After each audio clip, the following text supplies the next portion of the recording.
اگر ہم غور و فکر کریں تو کسی کی زندگی میں اس رمضان کا نمبر 40واں ہے، 35واں ہے، 25واں ہوگا۔ یعنی ہم نے اپنی زندگی میں کئی رمضان گزارے ہیں، لیکن آج کا سوال یہ ہے، آج کا عنوان، آج کا مسئلہ، آج کا موضوع یہ ہے کہ رمضان کا جو ٹارگٹ، جو ہدف، جو بنیادی مقصد ہے، اس مقصد کو ہم نے پایا ہے کہ نہیں۔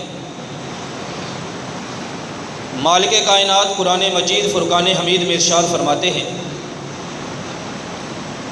یا ایھا الذین آمنوا، اے ایمان والو، کتب علیکم الصیام، یہ روزے تم پر فرض کر دیے گئے۔ اور یہ کوئی نئی بات نہیں، نئی کہانی نہیں، شریعت کا، دین کا نیا مسئلہ نہیں۔ کما کتب علی الذین من قبلکم، ایک تسلی دی انسان کو، مسلمان کو، کہ تم سے پہلے جو لوگ تھے ان پر بھی یہ روزے فرض کیے گئے تھے، اور تم پر جو فرضیت ہے اس کا ایک بنیادی مقصد ہے، لعلکم تتقون۔ وہ بنیادی مقصد یہ ہے کہ تم تقوی اختیار کر لو۔ یہاں پر جو لفظ تقوی استعمال ہوا ہے، وقایت ان سے نکلا ہے۔ وقایا عربی زبان میں اس لوہے کی ٹوپی کو کہتے ہیں جس کو انسان اگر اپنے سر پہ پہن لے تو دشمن کی تلوار، دشمن کے تیر، دشمن کے نیزوں سے وہ محفوظ ہو جاتا ہے۔ اسی سے لفظ تقوی نکلا ہے۔ اس کے کئی مفہوم قرآن مجید فرقان حمید میں آئے ہیں۔ یہی مادہ، یہی حرف، یہی لفظ اسی قرآن کے اندر کئی معنوں کے لیے استعمال ہوا ہے۔ مثال کے طور پر اس لفظ کا ایک معنی قرآن مجید میں اللہ کا ڈر بھی ہے، واتقوا یوما لا تجزی نفس عن نفس۔ اس لفظ کا ایک معنی قرآن مجید کے اندر عبادت بھی ہے، لا الہ الا انا فاتقون۔ لیکن جو آیت روزوں والی ہے، اس میں تقوی کا لفظ جس معنی کے لیے استعمال ہوا ہے، دو معنی ہیں۔ پہلا معنی یہ ہے کہ یہ دل اللہ کی نافرمانی سے صاف کر لو، اور دوسرا معنی اس دل میں رب کا ڈر پیدا کر لو۔ ہم آزادی کے ساتھ 11 مہینے کھاتے پیتے رہے، دین نے کوئی پابندی نہیں لگائی، آپ دن میں 4 مرتبہ کھائیں، آپ 1 مرتبہ کھائیں، لیکن اس مہینے میں پابندی ہے، فجر سے پہلے کھانا ہے، سورج غروب ہونے کے بعد کھانا ہے۔ اس لیے نہیں کہ مالک کے خزانوں میں کوئی کمی آ چکی ہے، مالک کے جو عطا کردہ نعمتیں ہیں ان میں کوئی کمی آئی ہے، نہیں، بلکہ ہمارے نفس کی تربیت ہے۔ آپ لفظ تقوی کو سمجھنے کے لیے ایک مثال ذہن نشین کر لیں۔ آج کل جو ہمارا موسم چل رہا ہے، موسم والے بتاتے ہیں کہ اس کا درجہ حرارت 35 سے لے کر 41 ڈگری سینٹی گریڈ تک یہ درجہ حرارت موجود ہے۔ یہ گرمی ہے۔ اس گرمی کے موسم میں، جون کے مہینے میں، صبح 3:25 پہ سحری کا وقت ختم ہوا، آدمی نے روزہ رکھا ہوا ہے، دوپہر کے 2 بجے اس کا گلا خشک ہو چکا ہے، اس کے ہونٹوں میں خشکی ہے، اس کا جسم نڈھال ہے، پورے جسم، پورا بدن پانی کا تقاضا کرتا ہے، ہر طرف اس کی آنکھوں میں اندھیرا چھایا ہوا ہے۔ آپ اس بندے کو کلائی سے پکڑیں، ایک کمرے میں لے جائیں اور اسے بتائیں کہ اس کمرے میں ایک فریج پڑی ہے، اور فریج میں ٹھنڈے پانی کی بوتل موجود ہے، کمرے کا دروازہ میں بند کرنے لگا ہوں، فریج کا دروازہ کھول، بوتل نکال اور پانی پی لے، باہر آ کے کسی کو نہ بتانا۔ اور بھائی کسی کو کیا معلوم کہ تو نے پانی پیا ہے کہ نہیں، ہر آدمی یہی سمجھے گا کہ تیرا روزہ باقی ہے۔ آپ کر کے دیکھ لیں، وہ بندہ آپ سے لڑ پڑے گا، آپ کا گریبان پکڑے گا کہ ٹھیک ہے اس لگی ہوئی کنڈی، بند کمرے، بند الماریوں میں مجھے کوئی دیکھنے والا نہیں، لیکن اللہ تو دیکھ رہا ہے کہ اس نے روزہ رکھا ہے یا توڑ لیا۔ اسی سوچ کا نام تقویٰ ہے۔ یہی سوچ رب روزے رکھوا کے، سحریاں کروا کے، افطاریاں کروا کے، تراویاں پڑھوا کے ہمارے اندر پیدا کرنا چاہتا ہے۔ رمضان رہے یا نہ رہے، یہ سوچ میرے اور آپ کے اندر ڈیولپ ہونی چاہیے، پیدا ہو جائے، یہ سوچ باقی رہے کہ میرا اللہ مجھے دیکھ رہا ہے۔ میں دکان پہ ہوں تب بھی میرا اللہ مجھے دیکھتا ہے، میں مکان میں ہوں تب بھی میرا اللہ مجھے دیکھ رہا ہے، میں دفتر میں ہوں تب بھی یہ سوچ کہ میرا اللہ مجھے دیکھتا ہے، میں کاروبار کروں تب بھی میرا اللہ مجھے دیکھ رہا ہے، اگر میں جلوت میں ہوں تب بھی یہ سوچ کہ میرا اللہ مجھے دیکھ رہا ہے، اگر میں خلوت میں ہوں تب بھی یہ سوچ کہ میرا مالک مجھے دیکھ رہا ہے، اگر میں سفر میں ہوں تب بھی یہی سوچ، اگر حضر میں ہوں تب بھی یہی سوچ، اگر بیوی کے پاس تب بھی یہی سوچ، اگر بچوں کے پاس تب بھی یہی سوچ، اگر یاروں میں تب بھی یہی سوچ، اگر رشتہ داروں میں تب بھی یہی سوچ، اگر بچپن ہے تب بھی یہی سوچ، اگر جوانی ہے تب بھی یہی سوچ، اگر اسرت ہے پھر بھی یہی سوچ، اگر معیشت ہے تب بھی یہی سوچ، اگر معاشرت ہے تب بھی یہی سوچ کہ میرا اللہ مجھے دیکھ رہا ہے۔ دل میں رب کا ڈر بسا لینا، لعلکم تتقون، یہ پرہیزگاری ہے، یہی تقویٰ ہے۔ ابو بکر صدیق رضی اللہ تعالی عنہ، چند نمونے، چند مثالیں کہ جب انسان میں تقویٰ پیدا ہوتا ہے اس کی زندگی کس طرح کی ہو جاتی ہے۔ صحیح بخاری میں حدیث 3842 نمبر 3842، سیدنا ابو بکر صدیق رضی اللہ تعالی عنہ، لوگ بڑے حیران ہیں نا، جب بھی نبی کے صحابہ کا نام آیا پہلے نمبر پر نام ابو بکر کا آتا ہے، کیوں؟ رضی اللہ تعالی عنہ۔ اللہ ابو بکر کا ذکر کریں، قرآن میں 10 آیتیں اکٹھی اتر جاتی ہیں۔ ابو بکر کی بیٹی پہ الزام لگے، آسمان سے عرش والا رب صفائی، برات، پاک دامنی، عفت، طہارت کی آیتیں اتار دیتا ہے۔ میرے نبی وفات پائیں صلی اللہ علیہ وسلم، تدفین کے لیے ابو بکر کی بیٹی کے کمرہ، حجرہ، مکان، اس کا انتخاب کیا جاتا ہے۔ اللہ کے نبی محمد صلی اللہ علیہ وسلم کے بعد مصلی رسول کے وارث اور خلافت کے حقدار ابو بکر بنتے ہیں رضی اللہ تعالی عنہ۔ وجہ کیا ہے؟ یہ مقام، یہ درجہ، یہ عزت کیسے ملتی ہے؟ صحیح بخاری حدیث نمبر 3842، سیدنا ابو بکر صدیق رضی اللہ تعالی عنہ، ماں جی عائشہ فرماتی ہیں، کانا لی ابی بکر رضی اللہ تعالی عنہ غلامن یخرج لہ الخراج۔ اس وقت ایک انداز اور رواج چلتا تھا، غلام اور مالک ہوا کرتے تھے۔ کوئی مالک اپنے غلام کو بلا کے کہتا، دیکھ راستے تیرے سامنے 2 ہیں، ایک تو میرے گھر میں رہے، میں سارا دن تجھ پہ اپنا آرڈر چلاؤں، دوسرا راستہ یہ ہے کہ تو میری طرف سے صبح سے شام تک آزاد ہے، جا کے کوئی محنت مزدوری کر، کوئی مشقت کر، جو مال تجھے ملے گا وہ لا کے تو مجھے دے دینا۔ ابو بکر رضی اللہ تعالی عنہ نے یہی ڈیل اپنے غلام کے ساتھ کر لی۔ اس ڈیل کو عربی زبان میں، دین اسلام کی اصطلاح میں، شریعت میں خراج کہتے ہیں، خراج۔ غلام چلا گیا، شام کو آیا، ہاتھ میں دودھ کا پیالہ ہے، لا کے ابو بکر رضی اللہ تعالی عنہ کو دے دیا۔ سیدنا ابو بکر اس کے ہاتھ سے دودھ کا پیالہ لیا، اپنے ہونٹوں کو لگایا اور پینا شروع کر دیا۔ وہ کہتا ہے، جب دودھ پی لیا سوال کرتا ہے، اتدری ما ھذا، میرے مالک آپ جانتے ہیں یہ دودھ کہاں سے آیا ہے؟ کہا لا ادری، میں نہیں جانتا۔ ما ہوا، تو بتا یہ کہاں سے آیا ہے؟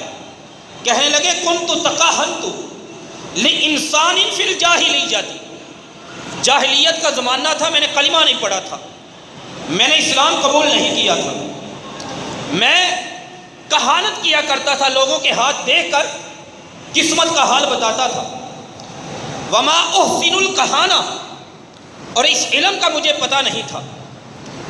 ایک بندہ وہ مجھے راستے میں ملا، میں نے اسے کہا کہ میں کہانت کر لیتا ہوں، اس نے اپنی قسمت کی باتیں پوچھنا شروع کر دی، میں نے قسمت کی باتیں بتانا شروع کر دی، جب میں نے بتایا میں نے کہا مزدوری نکال، میری اجرت، میرا معاوضہ، وہ کہنے لگا کہ میرے پاس تو ما عندی شیء، میرے پاس کوئی چیز موجود نہیں۔ آج وہ بندہ میرے مالک میرے قابو میں آ گیا، میں نے اسے پکڑ لیا کہ وہ پرانا ادھار تیرے ذمہ باقی ہے، نکال۔ وہ یہ دودھ دے کے مجھے چلا گیا، میں دودھ لے کے آپ کے پاس لے آیا ہوں۔ دین کی روح سے، شریعت کی روح سے، اسلام کی روح سے ابو بکر رضی اللہ تعالیٰ عنہ پر کوئی مواخذہ نہیں ہے، کوئی پکڑ نہیں۔ ایسے جتنے بھی کام جن کو انسان خطا سے کر بیٹھے، اس امت کو اللہ تعالیٰ کا یہ تحفہ ہے کہ رب اس کام پہ پکڑ نہیں کرتے۔ خطا، نسیان، جس پر مجبور کر دیا جائے، ان چیزوں سے قلم اٹھا لیا گیا، مطلب گناہ نہیں لکھا جاتا۔ دین کے مطابق اصول یہ تھا کہ ابو بکر رضی اللہ تعالی عنہ کے ذمے کوئی گناہ نہیں تھا، لیکن ابو بکر نے اپنا ہاتھ اپنے منہ میں ڈال لیا اور منہ میں فادخل یدہ فی فمہ فقاء کل ما فی بطنہ، اس دودھ کا ایک قطرہ بھی اپنے پیٹ کے اندر نہیں رہنے دیا، سب نکال دیا۔ اسے کہتے ہیں تقویٰ، یہ رب کا ڈر ہے۔ یہ میرا رمضان نہیں کہ زندگی میں 30 رمضان آ کے گزر گئے، میں نے سوچا ہی نہیں کہ حلال کھاتا ہوں یا حرام۔ رمضان سے پہلے اگر داڑھی منڈواتے تھے تو رمضان کے بعد بھی جاری ہے۔ رمضان آیا ہے لیکن تبدیلی نہیں، رمضان آیا ہے لیکن تقویٰ نہیں۔ رمضان سے پہلے اگر میں والدین کا نافرمان، رمضان گزر جاتا ہے میں بعد میں بھی نافرمان۔ رمضان سے پہلے کسی کا حق دبا کے بیٹھے ہیں، 40 رمضان گزر چکے ہیں، آج بھی زمینیں اور حق دبا کے بیٹھے ہیں۔ رمضان سے پہلے اگر ہماری ٹھگیاں، فراڈ چل رہے تھے، رمضان سے پہلے ہماری زندگی میں 45-50 رمضان گزر چکے ہیں، وہ فراڈ آج بھی زندگی میں موجود ہے، تبدیلی نہیں۔ ایسا رمضان، روزہ تو ہے لیکن شاید یہ وہ روزہ ہے جسے بھوک ہڑتال، جسے فاقے کا نام دیا جا سکتا ہے، رب کے روزے کا نام نہیں دیا جا سکتا۔ جب رب کا روزہ رکھا جاتا ہے تو دل میں ایک تبدیلی آتی ہے، اس تبدیلی کا نام تقویٰ ہے۔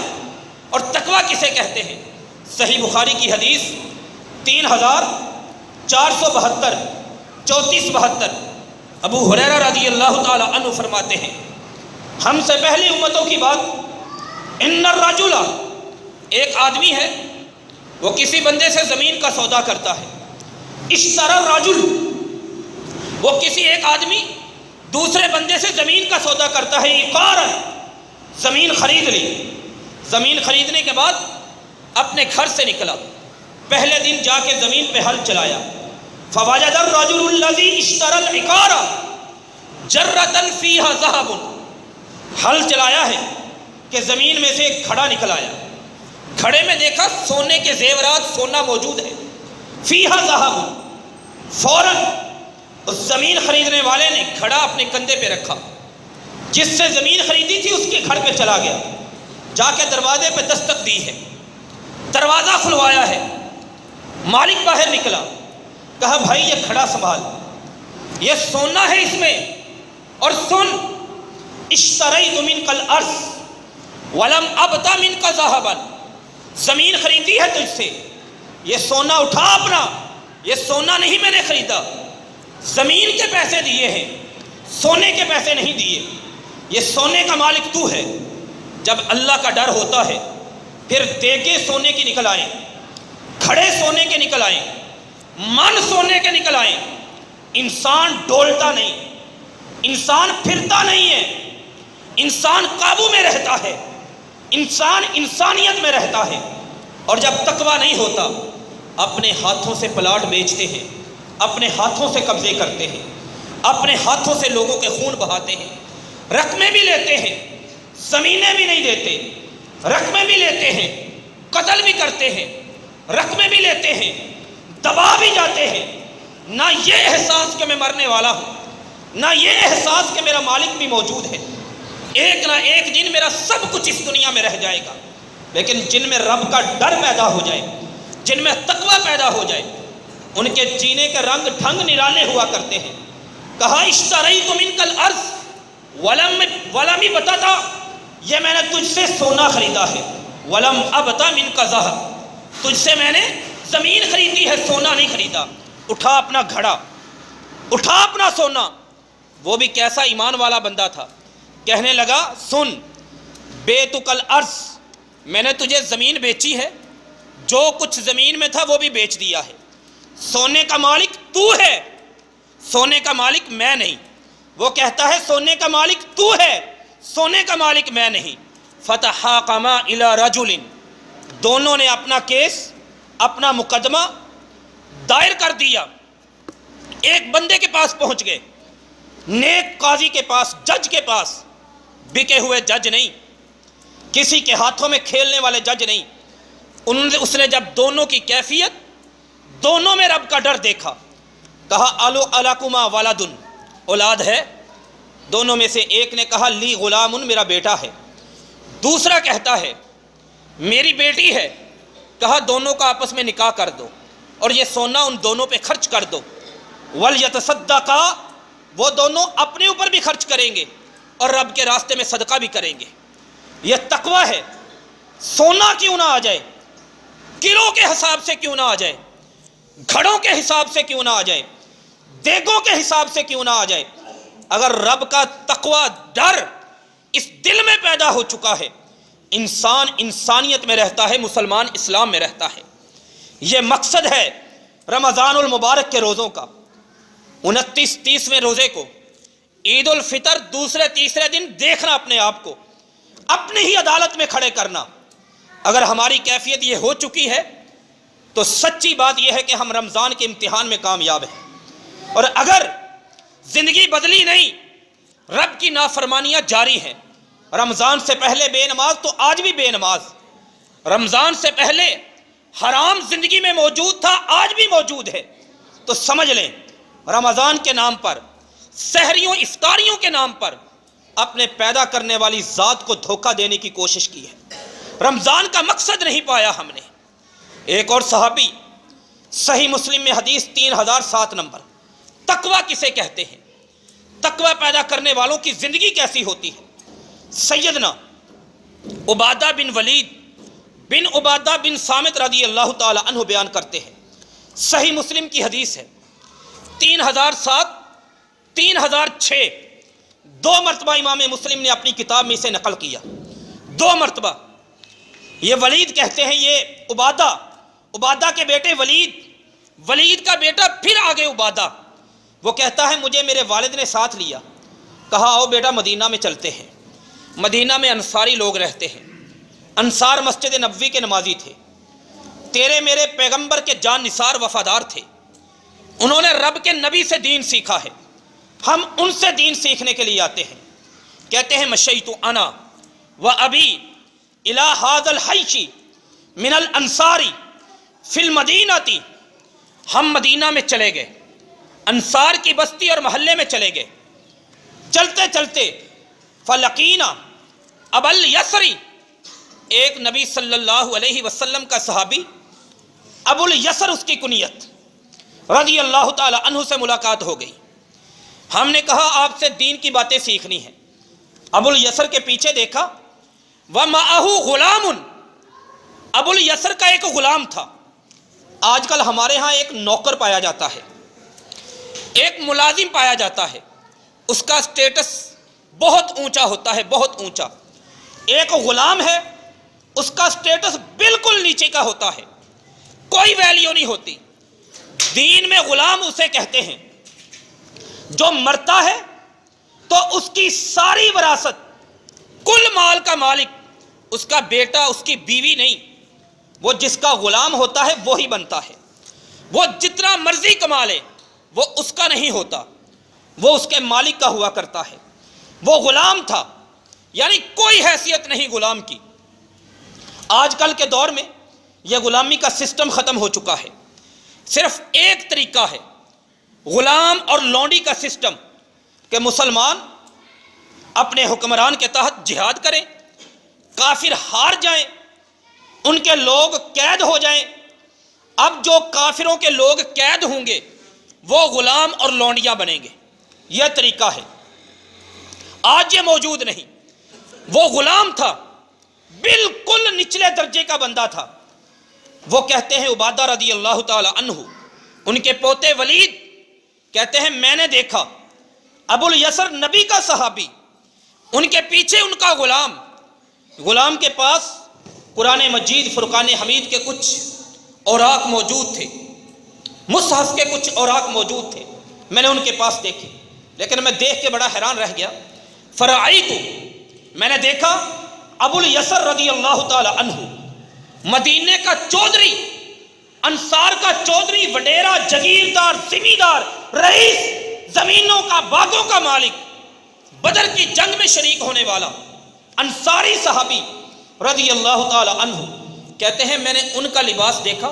فرعیت، میں نے دیکھا کہ ان کے اوپر بردتن، انہوں نے اوپر ایک چادر لی ہوئی ہے، بردہ عربی زبان میں دھاری دار چادر کو کہتے ہیں، اور میں نے نیچے دیکھا معافریشن، یمن کی بنی ہوئی قیمتی چادر ان کے نیچے تہبند کی جگہ پہ ہے۔ میں نے فوراً ان کے غلام کو دیکھا، غلام کا منظر بھی یہی ہے، کیونکہ غلام نے بھی اوپر چادر پہنی ہے دھاری دار، نیچے یمن کی امپورٹڈ چادر، بہترین معیاری کپڑا وہ پہنا ہوا ہے۔ عمر میری چھوٹی تھی، حق نہیں بنتا تھا میرا بات کرنے کا، لیکن مجھ سے رہا نہیں گیا۔ میں نے کہا یا امی، اے میرے چچا جان، اگر آپ مجھے اجازت دیں میں آپ سے ایک بات پوچھ سکتا ہوں؟ ابو الیسر نبی کے صحابی تھے رضی اللہ تعالی عنہ۔ کہا بیٹا پوچھو، کیا بات پوچھنی ہے؟ میں نے کہا میں دیکھ رہا ہوں آپ کا لباس، اوپر دھاری دار چادر، نیچے یمن کی امپورٹڈ چادر، آپ کا غلام دیکھا ہے، ایسا لباس کسی پہ نہیں دیکھا، اس پہ بھی اوپر دھاری دار چادر، نیچے امپورٹڈ یمنی چادر، یمن کی امپورٹڈ مہنگی قیمتی چادر، معافری چادر جسے کہتے ہیں۔ میں آپ کو یہ کہنا چاہتا ہوں، اگر آپ یوں کرتے اخذت بردتہ وآتیت معافریشتک، اگر آپ ایسا کرتے، اس کی دھاری دار چادر لیتے، آپ کے پاس 2 دھاری دار چادریں ہوتی، آپ اپنی یمن کی چادر اسے دے دیتے، اس کے پاس 2 یمن کی چادریں ہوتی، اس کا بھی سوٹ بن جاتا، آپ کا بھی سوٹ بن جاتا۔ اب آپ کا سوٹ بھی اچھا نہیں لگ رہا، اس کا سوٹ بھی اچھا نہیں لگ رہا۔ صحیح مسلم 3007۔ وہ کہنے لگے میرے بچے میری بات سن، مسئلہ تجھے میں بتاتا ہوں، سن، مجھے باسورا عینیہ ہاتینی، میری ان آنکھوں نے دیکھا، سامیہ اذنیہ، میرے ان کانوں نے سنا، رسول اللہ صلی اللہ علیہ وسلم اپنے نبی کو یہ حدیث کہتے ہوئے کہ جو کپڑے تم نے پہننے ہیں وہی کپڑے اپنے غلاموں کو پہنانے ہیں، جو کپڑے تم نے پہننے ہیں وہی کپڑے اپنے بیوی بچوں کو پہنانے ہیں، اسی قیمت کے، اسی لیول کے، اسی درجے کے، جو کھانا تم نے کھانا ہے وہی اپنے غلاموں کو کھلانا ہے۔ اس نبی کے ایک فرمان کی وجہ سے، نبی کی ایک حدیث کی وجہ سے آج مجھ میں ہمت نہیں کہ میں کپڑے مہنگے پہنوں، میرا غلام کپڑے ہلکے پہنے۔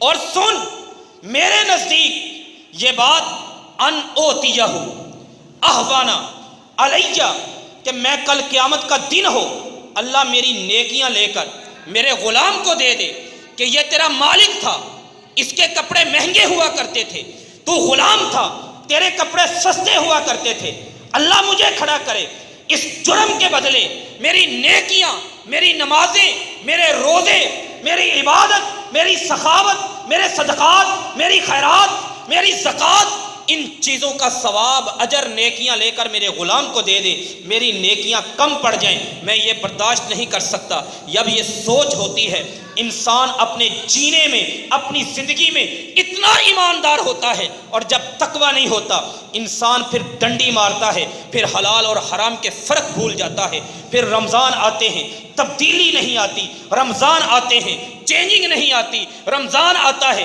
ہم سمجھتے ہیں شاید ایک 29-30 دنوں کا چاند ہے، اپنی مرضی سے گزار لیں، سحریاں افطاریاں کر لیں۔ رمضان سے پہلے اس چہرے پہ سنت رسول نہیں، رمضان کے بعد بھی نہیں۔ رمضان آ گیا، ایک نہیں 10 گزر گئے، 20 گزر گئے، 30 گزر گئے، 40 گزر گئے، 50 گزر گئے، رمضان سے لیا کیا ہے، رمضان سے پایا کیا ہے، کچھ پتہ نہیں۔ روزوں کا سبق قرآن نے دیا کیا ہے، لعلکم تتقون، کہ تم پرہیزگار بن جاؤ، یہ سبق ہمیں یاد نہیں۔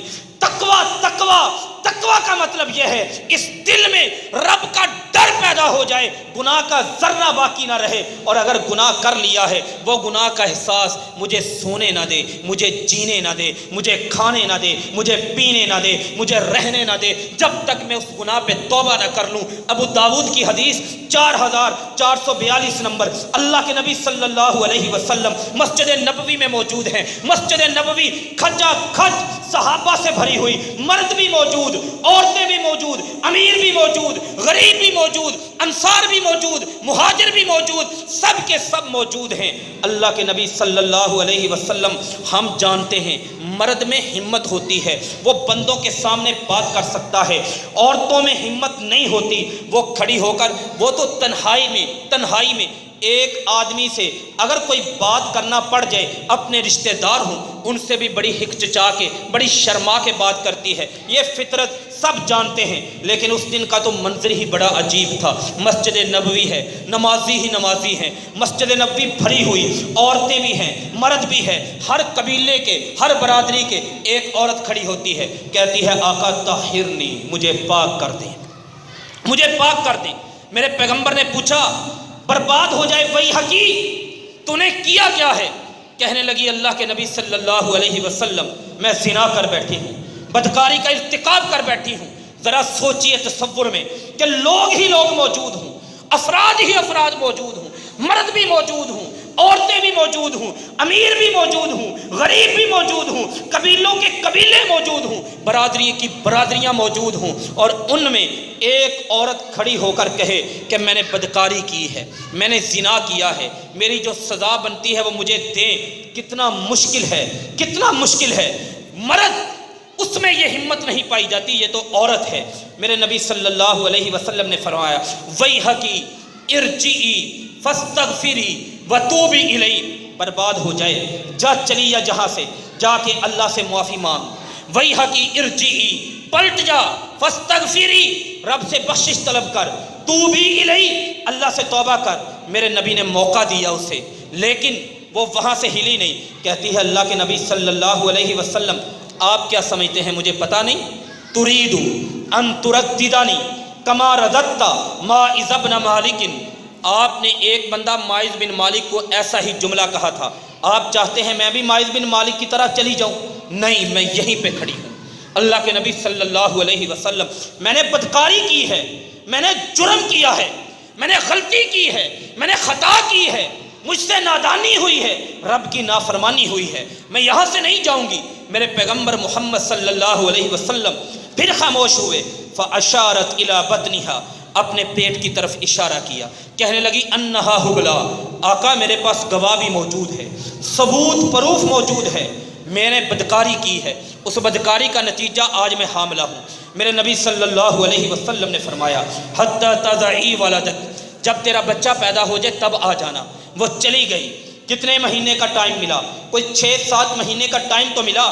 آج کا مسلمان، آج کے ہم مسلمان کلمہ پڑھنے والے اپنے گناہ کو چھپانے کے لیے رب کے قرآن پہ بھی پیسے رکھنے پڑے رکھ دیتے ہیں، بندے کو قتل کرنا پڑے قتل کر دیتے ہیں، گلا کاٹنا پڑے کاٹ دیتے ہیں کہ گناہ چھپ جائے، گناہ کا کسی کو پتہ نہ چلے۔ ہم وہی مسلمان اسی کلمہ کو پڑھنے والے ہیں جس کلمہ کو وہ مدینہ کے مسلمان پڑھا کرتے تھے، وہی قرآن پڑھتے ہیں جس قرآن کو وہ عورت پڑھا کرتی تھی، اسی کعبہ کو قبلہ مانتے ہیں جس کعبہ کو قبلہ وہی عورت اسی کعبہ کو قبلہ مانتی تھی، اسی نبی پر ہم ایمان رکھتے ہیں جس نبی پر وہ عورت ایمان رکھتی تھی، وہی نمازیں ہم پڑھتے ہیں جن نمازوں پر اس عورت کا ایمان ہے۔ اس کا ایمان دیکھیے، اپنا ایمان دیکھیے، فرق کیا ہے؟ میرے سینے میں ایمان ہے، تقویٰ نہیں، اس کے سینے میں ایمان ہے، تقویٰ بھی ہے، اللہ کا ڈر بھی موجود ہے۔ 7 مہینے گزر گئے، وہ بھاگی نہیں مدینہ چھوڑ کے، وہ فرار نہیں ہوئی، اس نے پناہ نہیں لی۔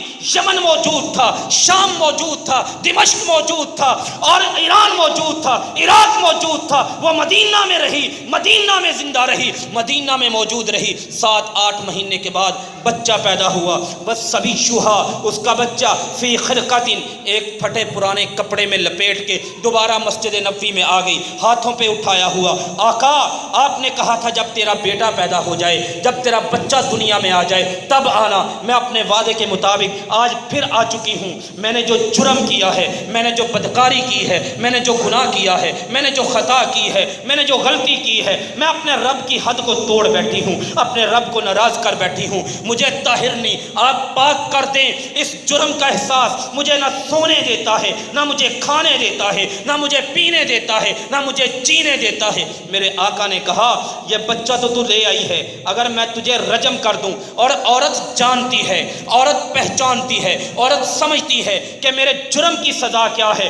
سارے مدینے کو ایک چوک میں اکٹھا کیا جائے گا، ایک گراؤنڈ میں اکٹھا کیا جائے گا، بلانے والوں کو بلایا جائے گا، ایک گڑھا کھودا جائے گا، چھاتی تک گڑھا کھودا جائے گا، مجھے اس گڑھے میں کھڑا کر دیا جائے گا، اوپر سے مٹی ڈال دی جائے گی، لوگ پتھر لے کر کھڑے ہوں گے، 10-20 نہیں، سینکڑوں نہیں، ہزاروں افراد وہاں پہ موجود ہوں گے، ہر ایک کے ہاتھ میں پتھر ہوگا، ہر ایک کے ہاتھ میں مٹی کا ڈھیلا ہوگا، ہر ایک کے ہاتھ میں لکڑی ہوگی، ہر ایک کے ہاتھ میں مارنے والی چیز ہوگی، اور سب کی نظریں مجھ پر ہوں گی۔ میں زمین پہ ایک گڑھے میں مجھے مٹی میں دبا دیا گیا ہوگا، میری آنکھیں باہر ہوں گی، میرے کان سننے کے لیے باہر ہوں گے، میری آنکھیں دیکھنے کے لیے باہر ہوں گی، لوگ مجھے پتھر مار مار کے، لوگ مجھے لکڑیاں مار مار کے، لوگ مجھے اپنی چھوٹے چھوٹے مٹی کے ڈھیلے مار مار کے مجھے مار ڈالیں گے، سب کی نظریں مجھے دیکھتی ہوں گی۔ میں ایک گراؤنڈ میں ہزاروں لوگوں کے سامنے، اسے اپنی سزا کا پتہ تھا،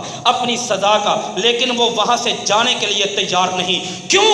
طاقت کیا ہے؟ اس کے دل میں رب کا ڈر ہے، اللہ کا تقویٰ ہے۔ کتب علیکم الصیام کما کتب علی الذین من قبلکم لعلکم تتقون، جو رب روزے رکھوا کے، سحریاں افطاریاں کروا کے، تراویحاں پڑھا کے، صدقہ کروا کے، یہ ہمیں قرآن کی تلاوت کرا کے جو رب ہمارے اندر پیدا کرنا چاہتا ہے، افسوس رمضان گزر گئے، تقویٰ پیدا نہیں ہوا، تو وہ عورت غامدیہ عورت یہ کہلاتی ہے۔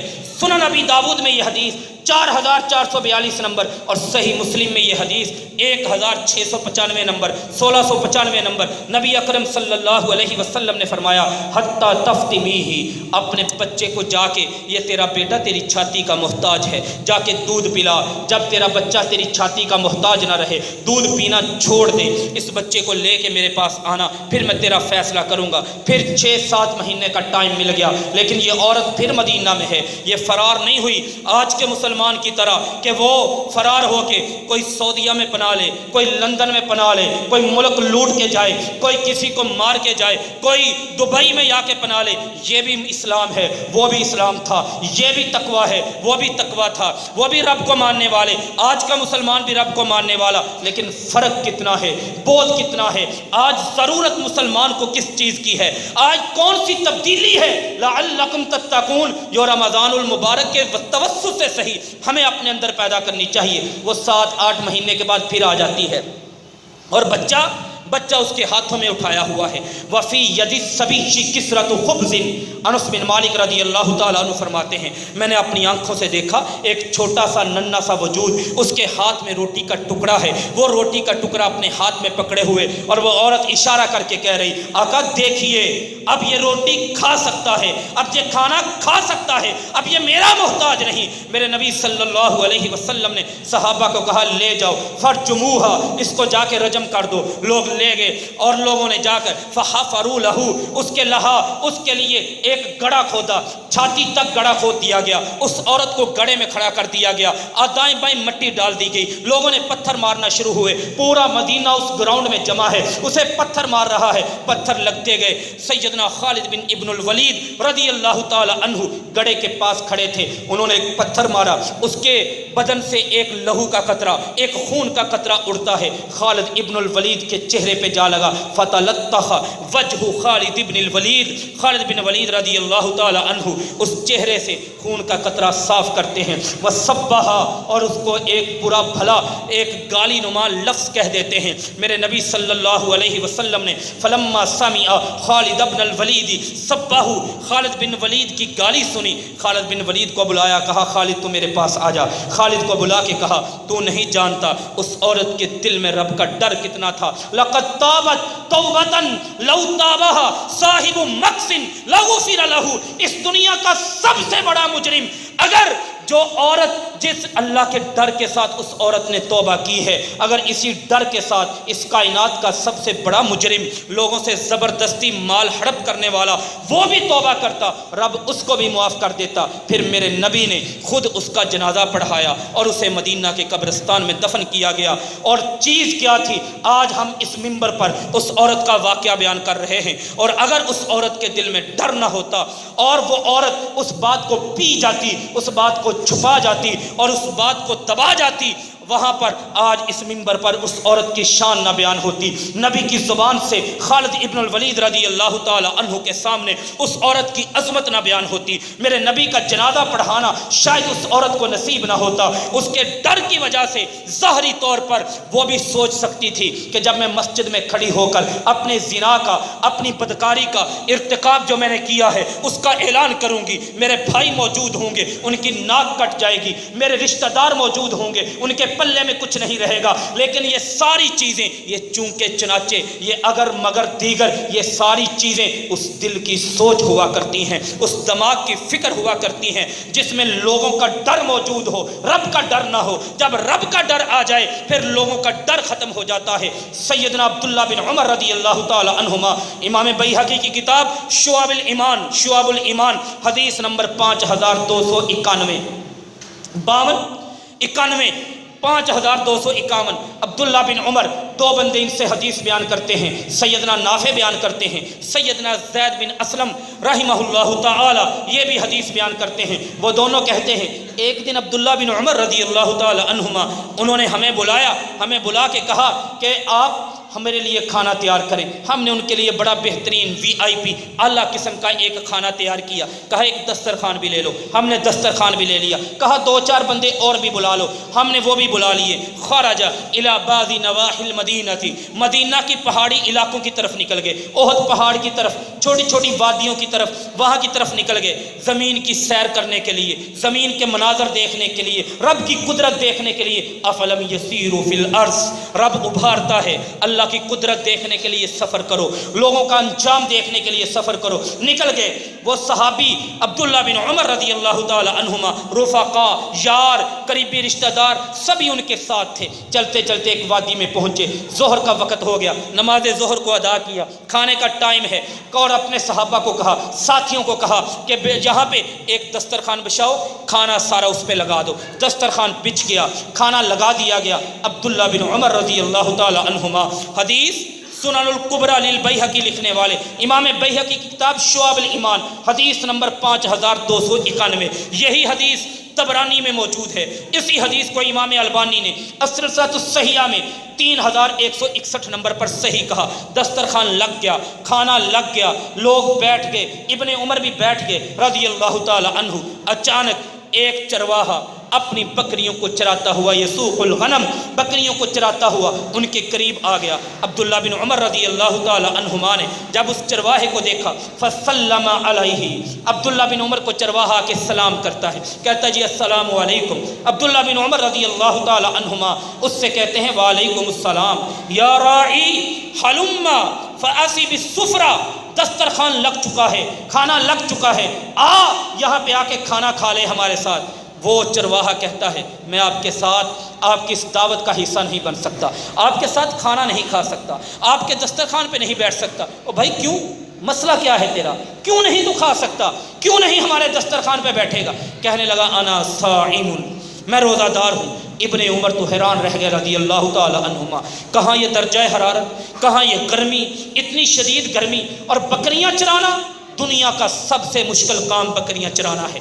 میرے نبی صلی اللہ علیہ وسلم فرماتے ہیں، صحیح بخاری کی حدیث، ما بعث اللہ نبیا الا راعی غنم، اللہ تعالیٰ نے جتنے بھی نبی اس دنیا میں بھیجے سب کی تربیت میں یہ چیز لازمی طور پر شامل کی کہ وہ کچھ نہ کچھ عرصہ کے لیے بکریاں چرائیں گے۔ بکریاں چرانے سے انسان کے اندر قوت جو مستقل مزاجی ہے وہ بھی بہتر ہو جاتی ہے، قوت ارادی بھی بہتر ہو جاتی ہے، صبر و استقلال بھی آ جاتا ہے۔ بکریاں چرانا اس دھرتی کا مشکل ترین کام، کوئی بکری دائیں بھاگتی ہے، کوئی بائیں بھاگتی ہے، بکریوں کو بچانا، کنٹرول کرنا۔ ابن عمر تو حیران رہ گئے رضی اللہ تعالی عنہما، یہ غریب چرواہا، یہ بکریاں چرانے والا، بکریوں کی حفاظت کرنے والا، اتنا مشکل کام اتنی گرمی میں، پھر روزہ رکھ کے یہ کر رہا ہے۔ اور بھائی یاد رکھیں، یہ ہمارے وزن نہیں روزہ رکھواتے، یہ ہمارے بدن نہیں روزہ رکھواتے، ہمارے پراٹھے نہیں روزہ رکھواتے، ہمارے سالن نہیں روزہ رکھواتے، ہماری ڈشیں نہیں روزہ رکھواتی۔ روزہ رکھواتا ہے دل، اور دل کے اندر موجود ایمان اور صبر، یہ روزہ رکھواتے ہیں۔ جب صبر دل کے اندر موجود ہو، جب ایمان موجود ہو، یا ایھا الذین آمنو، جب دل کے اندر اللہ کا ڈر پیدا ہو، پھر انسان کسی بھی درجے پر ہو، وہ سارا دن محنت مزدوری مشقت کرنے والا ہو یا اے سی کو چلا کے اس کے سامنے لیٹنے والا ہو، وہ روزہ رکھتا ہے۔ روزہ رکھوانے والی چیزیں اور ہیں، ہم چیزوں کو اور سمجھتے ہیں، یہ چیزیں روزہ رکھواتی ہیں۔ ابن عمر رضی اللہ تعالی عنہما دل میں سوچا، وَهُوَ يُرِيدُ أَن يَخْتَبِرَ وَرَأَهُ، سوچا اس کا نا چیک کرتے ہیں، اس کا امتحان لیتے ہیں۔ جو روزہ دار ہوتا ہے اس میں اللہ کا ڈر ہوتا ہے، میں دیکھتا ہوں اس نے روزہ کون سا رکھا ہے، نقلی رکھا ہے یا اصلی رکھا ہے، جعلی رکھا ہے یا بالکل حقیقی رکھا ہے۔ وَهُوَ يُرِيدُ أَن يَخْتَبِرَ وَرَأَهُ، کہنے لگے او بھائی ایک کام کر، ایک بکری ہمیں بیچ دے، أَتُرِيدُ أَن تَبِيعَ مِنْ غَنَمِكَ، ایک بکری بیچ دے ہمیں۔ وہ کہنے لگا میں بکری نہیں بیچ سکتا، اس لیے کہ یہ بکریاں میری نہیں۔ تو کس کی ہیں یہ بکریاں؟ کہنے لگا انہا غنم السیدی، میرا مالک فلاں چودھری رئیس ہے، یہ ساری بکریاں اس کی ہیں، میں تو اس کا غلام ہوں۔ ابن عمر رضی اللہ تعالیٰ عنہما کہتے ہیں بکری بیچ، ہم ذبح کریں گے، ہم کھانا پکائیں گے، اور تو تفطر معنا، شام کا روزہ ہمارے ساتھ افطار کرنا، بکری کے گوشت کے ساتھ افطار کرنا۔ اور یہ کوئی مسئلہ نہیں، مالک کو جا کے کہہ دینا، مدینہ میں معمول کی بات ہے، مدینہ میں روٹین کی بات ہے، بکریاں چرتی ہیں، بھیڑیے حملہ کرتے ہیں، بکری اٹھا کے لے جاتے ہیں، جا کے مالک کو کہنا کہ تیری بکری کوئی بھیڑیا کھا گیا ہے، تجھے پیسے بھی دیں گے، تجھے دعوت میں شریک بھی کریں گے، تجھے گوشت بھی دیں گے۔ وہ کیا کہتا ہے؟ یہ ہے روزے دار، یہ ہے روزہ، تقوی والا روزہ جو رب ہم سے رکھوانا چاہتے ہیں، یہ ہے رمضان کا مقصد جو اس کی زبان سے نکلا۔ کہنے لگا عبداللہ بن عمر مجھے صرف ایک بات بتا دو، جب شام ہوگی، جب مدینہ ہوگا، میرا مالک ہوگا، وہ مجھ سے پوچھے گا کہ بکری کہاں ہے، جب میں اسے کہوں گا کہ بکری بھیڑیا کھا گیا ہے، تو مجھے یہ بتا این اللہ، اس وقت اللہ کہاں ہوگا؟ کیا اللہ سے بھی میں چھپا لوں گا؟ مالک سے تو میں چھپا لوں گا، کیا اللہ سے بھی چھپا لوں گا؟ عبداللہ بن عمر نے کھانا چھوڑ دیا، دسترخوان لپیٹ دیا، اللہ کی قسم کھڑے ہو گئے، ہاتھ یوں کر دیا، وَهُوَ يُشِيرُ إِصْبَعَهُ إِلَى السَّمَاءِ وَهُوَ يَقُولُ أَيْنَ اللَّهُ أَيْنَ اللَّهُ، اس کی کلائی پکڑی، کہا مجھے اپنے مالک کے پاس لے کے چل۔ اس چرواہے کے ساتھ اس کے مالک کے پاس گئے، کہا اس مالک کے پیسے کتنے لینے ہیں، اس غلام کے پیسے کتنے لینے ہیں۔ مالک نے منہ مانگی قیمت ان کے سامنے رکھ دی، گھر گئے، پیسے اکٹھے کیے، جا کے مالک کو دیے، غلام کو خریدا، اس کی بکریوں کو خریدا۔ غلام کو کہا تیرے جیسے لوگ غلامی کے حقدار نہیں، تیرے جیسے لوگ آزادی کے حقدار ہیں، جا بکریاں بھی لے، آج کے بعد تو آزاد ہے، تجھے کسی کی سننی نہیں پڑے گی۔ یہ تقوی، یہ عزتیں، یہ سکون، یہ آرام، یہ چین، یہ اطمینان، یہ بلندیاں، یہ رفعتیں، یہ کامیابیاں، یہ کامرانیاں، یہ فوز، یہ فلاح رب اس کو دیتے ہیں جس کے دل میں تقوی پیدا ہو جائے۔ اللہ تقوی کے فائدے بیان کرتے ہوئے کہتے ہیں وَمَن يَتَّقِ اللَّهَ يَجْعَل لَّهُ مَخْرَجًا۔ بندہ دو نمبری کر کے نکلنے کی کوشش کرتا ہے، بندہ گلا دبا کے نکلنے کی کوشش کرتا ہے، بندہ ڈکیتی چوری کر کے نکلنے کی کوشش کرتا ہے، رب کہتا ہے نہیں وَمَن يَتَّقِ اللَّهَ، تو اللہ سے ڈر، يَجْعَل لَّهُ مَخْرَجًا، نکلنے کا راستہ میں بنا دوں گا، يَرْزُقْهُ مِنْ حَيْثُ لَا يَحْتَسِبُ، رزق وہاں سے دوں گا یہاں سے تو نے سوچا بھی نہیں ہوگا، تو نے گمان بھی نہیں کیا ہوگا۔ تقوی کے فائدے رب بیان کرتے ہیں، اللہ کہتے ہیں فَمَنِ اتَّقَىٰ، جو بندہ تقوی اختیار کرتا ہے فَسَنُيَسِّرُهُ لِلْيُسْرَىٰ، ہم اس کے لیے زندگی آسان کرتے ہیں۔ رب تقوی کے فائدے بیان کرتے ہیں ہُدًى لِّلْمُتَّقِينَ، جو تقوی اختیار کرتا ہے رب کہتے ہیں ہم اسے ہدایت دے دیتے ہیں۔ رب تقوی کے فائدے بیان کرتے ہیں ان اولیاؤہ الا المتقون، اللہ فرماتے ہیں جو تقوی اختیار کر لے میں اسے اپنا یار بنا لیتا ہوں۔ جس کو یار رب بنا لے اس کی زندگی میں کبھی گھاٹا نہیں ہوتا۔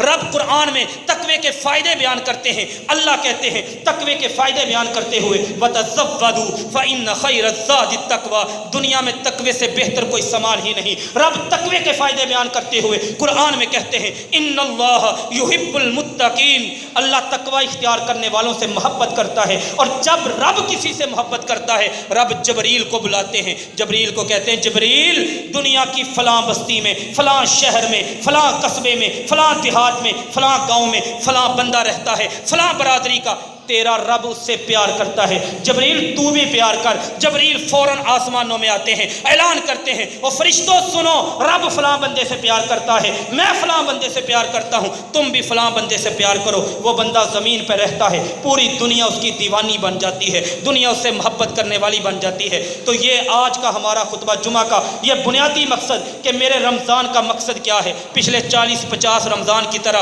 یہ رمضان گزر نہ جائے، اس میں میں نے تبدیل ہونا ہے، میں نے تبدیل ہونا ہے۔ جو دین کی مخالفتیں رمضان سے پہلے موجود ہیں، دین کے بعد میں نے اپنے بدن سے دل سے ان مخالفتوں کو ختم کر دینا ہے، نیکی کو لے آنا ہے۔ اور یہ ساری مثالیں تقوی کی ہمارے سامنے ہیں۔ اللہ سے دعا ہے اللہ عمل کی توفیق دے۔ وما علینا الا البلاغ المبین۔